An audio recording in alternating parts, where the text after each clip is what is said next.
अभी का समय जो है इतना अंधकार हो चुका है जीवन का, मानव समझ नहीं रहा है। हम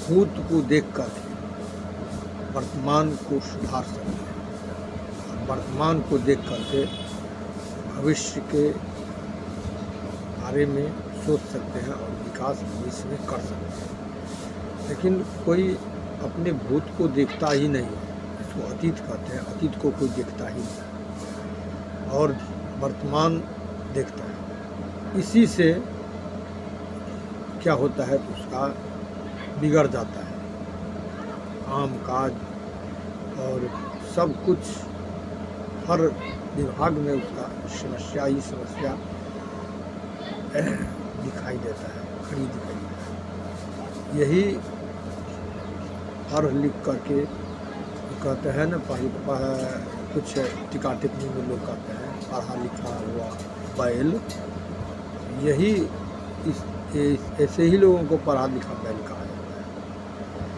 है। उसके पास में समझदारी नहीं है, पढ़ लिख लिया है, समझदारी नहीं है।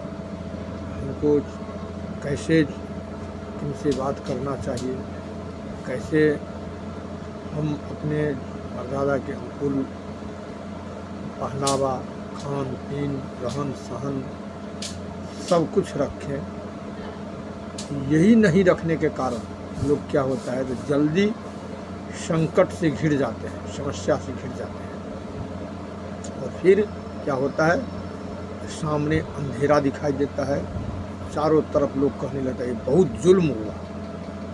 लेकिन जुल्म कहने वाले को तो पाप तुरंत ले लिया अपने माथा पर। पाप किसी का है, पाप लिया अपने माथा पर। जुल्म क्यों कहते हो तुम उनके बारे में कुछ जानते हो या धर्म के बारे में कुछ जानते हो?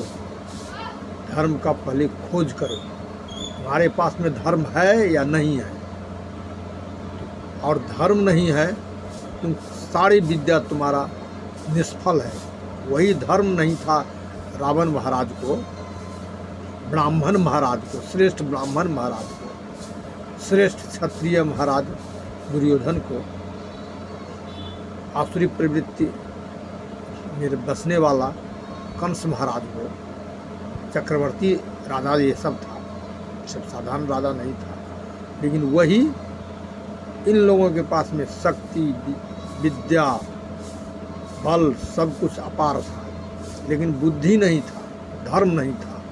परिणाम क्या हुआ, तो सर्वनाश अपने सामने देखते देखते बस वो अंधकार में चला गया। यही लोग को समझना चाहिए।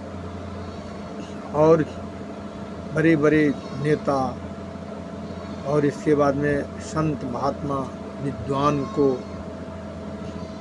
ये ना समझे कि भारत मूर्ख से भरा है, हम नहीं विद्वान हैं, हम नहीं ज्ञानवान हैं, लेकिन इशारा हम जानते हैं और इशारा दे भी रहे हैं। ये सोच करके कभी किसी को टीका टिप्पणी और किसी को जो है सो व्यंग्यवाणी का प्रयोग नहीं करना चाहिए। हम बहुत बुद्धिमान है, बहुत होशियार है, बहुत धर्मात्मा है, ये कह करके नहीं, ये सोच करके नहीं, ये सोच करके जो वो भूल गया है, ध्यान नहीं है। ऐसा भी होता है, विद्वान है, बुद्धिमान है, ज्ञानवान है, लेकिन समय ऐसा आ जाता है काल की गति के अनुसार, जो वहाँ पर वो उनको राह नहीं मिलता है, नहीं मिलता है तो भटक जाता है, और भटकने के बाद में उनसे गलत काम हो जाता है। इसका अर्थ नहीं है जो गलत है। तो ऐसे व्यक्तियों को भगवान क्षमा कर देते हैं। लेकिन जो व्यक्ति के पास में धर्म ही नहीं है, वो तो बारंबार गलत करते हैं, बारंबार अच्छी करते हैं। इसका अर्थ नहीं है जो संत महात्मा ऋषि विद्वान इत्यादि के पास में जो है तो उसी के पास में धर्म है, ऐसा भी बात नहीं है। जो एक मूर्ख चपाट जो है उसके पास भी विद्यावान है, विद्या है और बुद्धि है, और उसके पास में भी धर्म है।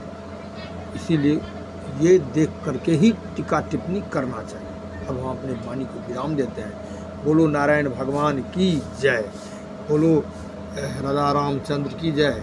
हमारे यहाँ राम पुरुष मर्यादा पुरुषोत्तम थे, उनके राज्य में कोई दुखी नहीं था, और न उनके राज्य में किसी प्रकार का पक्षपात चलता था, और न उसके राज्य में किसी प्रकार का जो है सो अहंकार भी था, न उसके राज्य में ये नहीं कोई कहता था कि ये हमको अधिकार कम मिल रहा है, जो जैसे है उसको उतना ही अधिकार मिला था। लेकिन अब कहता है कि हम है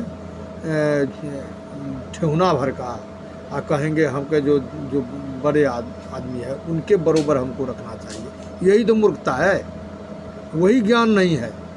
हम जिस कैटेगरी में हैं उतना ही हमको सहायता मिले, उतना ही हमको सब कुछ मिले। को कहानी एक तो है घुरघुर्रा उखाड़ता है बिचला घर का खंभा, वही हो गया। हम है छोटा और हम बहुत बड़े से अपने आप को हम दिखावा कर रहे हैं जो मैं से है। यही अभी संत महात्मा ब्राह्मण विद्वान को यही होर लगा हुआ है। वो अपना आप को नहीं तौलता है, अपने आप को तौलना चाहिए, तब उसको ज्ञान मिलेगा। तो हम वाणी को विराम देते हैं।